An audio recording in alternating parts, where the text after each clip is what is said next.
मग ती वाढली का काही काही दूषित एखाद्याची दृष्टीच वाईट असते हो, आणि मनोवृत्ती पण वाईट असते. अशा संतांना त्रास द्यायची परंपराची दुष्टाची पण आहे, संताची पण आहे. पण ज्याने ज्याने त्रास दिला महाराज फार काय सांगायला पाहिजे. सत्कार्यामध्ये अशा प्रकारचं कोणी जर विक्षेप आणत असेल, जनार्दन स्वामीसारख्या सत्पुरुषाच्या कार्यामध्ये चांगलं चालू आहे, सगळं चालू आहे, पण संशयाचं भूत जर मनामध्ये शिरलं आणि तुमच्या मनामध्ये जर अशा या कार्याला जर काय म्हणतात त्याला खोट लावायची असली तर जेव्हा हो खोट लावणाऱ्याचं कधीही कल्याण झालेलं नाही, फार धुळीस मिळतात, परंतु त्यांचं ठेका सोडत नाही.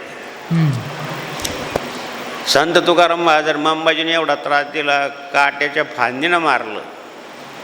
शेवटी पांडुरंगाची पूजा करायला गेलं तर अंगाचं दाह झाला, इतका दाह झाला की सगळ्या अंगातून आणि वाफा निघायला लागली. म्हणे आता जात तुकाराम महाराज क्षमा माग. त्यांनी क्षमा केली, तुझी आग शांत होईल. तरी परंतु नाही देवा, असे लोक असतात देव, काही विचार करत नाही, काही नाही, कोणावर काही संशय घेणं. संस्थेमध्ये म्हणा किंवा अशा संतांना म्हणा जर त्रास दिला महाराज तर त्यांचा त्राता भगवान आहे, ते काही करणार नाही, शांतीचं सागर आहे, पण तो भगवान तुम्हाला क्षमा करणार नाही.